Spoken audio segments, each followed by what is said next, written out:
Un converti, ouh, non. Et moi, je conseille les gens d'épouser leur fille à des convertis. Je connais pas mal de convertis, je donne des cours. Alhamdoulilah, des convertis, je les connais très bien. Ce sont des gens qui ont vécu dans le mal, qui ont savouré le mal, qui ont vécu ce vide spirituel. Mais eux, quand tu leur poses la question, ils disent à l'unanimité, les personnes que j'ai interrogées, nous vivions dans un stress énorme. Si je suis lourd, je parle parce que je ne dois pas. C'est une fête de mariage là, il faudrait. Donc, je vais terminer. Mais alors, cette personne algérienne, il m'a dit, ça fait de là 4 ans, 5 ans, et je lui ai dit, mais quelle était ta réponse?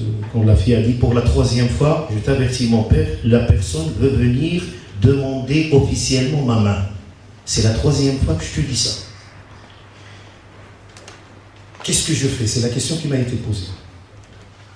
Ma réponse était la suivante. Tu as vu cette personne? Non. Les préjugés. L'Algérien, c'est, je sais pas, tu es assis avec lui, tu l'as invité chez toi, tu as fait quelque chose. Non, il m'a dit non, j'ai consulté ma grand-mère dans le bled. Une vieille femme avec l'oucham. Il ne sait même pas écrire son nom. C'est ta mère, hein? Oui, au Maroc. Ah, c'est quelle réponse d'une tribu lointaine, je ne connais même pas le nom. Ah, et qu'est-ce que t'as dit, cette grand-mère? Il m'a dit, essaye de connaître ce mari et il faudrait que tu donnes ton assentement à ce mariage-là. Je lui dis, ta mère est dans le bled, elle a beaucoup de savoir que toi.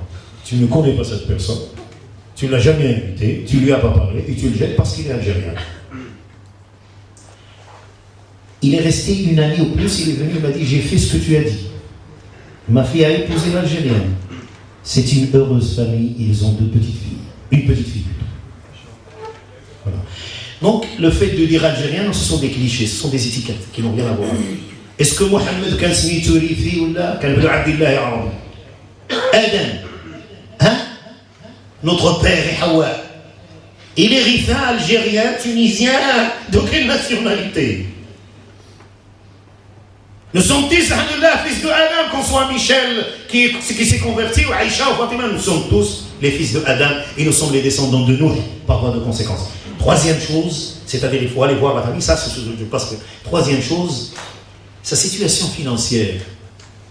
Cela ne veut pas dire que moi je suis un PDG d'une banque, je dois épouser, faites passer le terme, je l'invente, une PDGR. Non, loin de là. La situation financière n'a rien à voir. Si par exemple, dans les moments, est-ce qu'on peut s'entraider? Il y a dans le mariage de l'entraide. Est-ce que j'autorise ma femme à travailler à l'extérieur, dans un lieu sain, avec tout le respect qu'il doit, infirmière ou gynécologue ou quelque chose comme ça, donc son système à elle qui convient avec sa nature. Et la 4e chose, c'est la meilleure. Le 4e critère, fadfar. Le verbe n'a pas de traduction en français.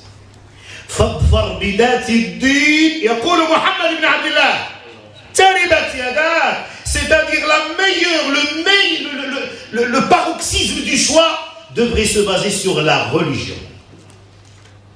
Taribat yadak, c'est-à-dire que quand tu vas prendre cette fille pour sa religion, ou quand tu vas prendre ce jeune pour sa religion, ta main est collée comme si c'était une plante à la terre. C'est-à-dire que tu vas avoir un champ extraordinaire pour cultiver une progéniture musulmane. Il y a d'autres explications à ce hadith-là. Mais donc les critères sont là. Inventez un autre critère. Allez-y. C'est le miracle de Mohammed sallallahu alayhi wa sallam. La beauté, tout le monde cherche. Une famille noble et propre. Même le plus grand des délinquants du monde. La personne qui voulait essayer d'autres filles, quand il veut se marier, là, il est là. Non, il faut que ma femme soit associée. À moins qu'il soit un biouz. Il ne rentrera jamais au paradis. Tu acceptes le mal. Il a de l'expérience, il n'y a pas de mal, c'est tout. Elle était avec mon collègue, ça va. Ça va, c'est une vie.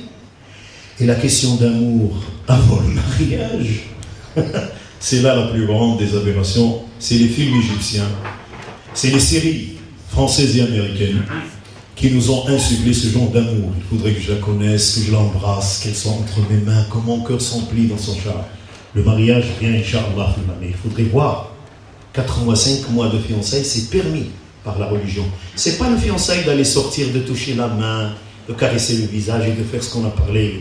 Non, c'est le fait de comprendre au sein de la famille. Au sein de la famille, publiquement, nous ne sommes pas une communauté qui se dérobe et qui fait des choses malsaines. Telles étaient des généralités que je voulais quand même partager avec vous.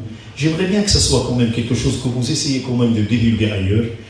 ربنا لا تؤاخذنا إن نسينا أو أخطأنا ربنا ولا تحمل علينا إصرا كما حملته على الذين من قبلنا ربنا ولا تحملنا ما لا طاقة لنا به واعف عنا واغفر لنا وارحمنا أنت مولانا فانصرنا على القوم الكافرين اللهم اجعل هذا الزفاف مباركا سعيدا طيبا اللهم وفق بين أخينا سفيان وبين زوجته الكريمة اللهم اجعله يا أرحم الراحمين يعيش سعادة طيبة ما دام على قيد الحياة وأنبت من أصلابهما ذرية تقول لا إله إلا الله محمد رسول الله وتكون داعية بسلوكها وعلمها وقوتها على هذه البلد اللهم في هذا المجمع الكريم اللهم أسعدنا بلقائك يا الله واجعل أسعد أيامنا يوم لقائك يا ذا الجلال والإكرام اللهم أكرم هذا الأب الطيب سعلا اللهم احفظه في ذريته واحفظه في حالته واحفظه في حله وترحاله واشفيه وعافيه وكن له ولا تكن عليه واحفظ هذا الجمع بما حفظت به ابنك الحكيم واحفظ هذا الشباب يا أرحم الراحمين فيما يعملون به ويقومون به واجعل كل أعمالهم مقبولة عندك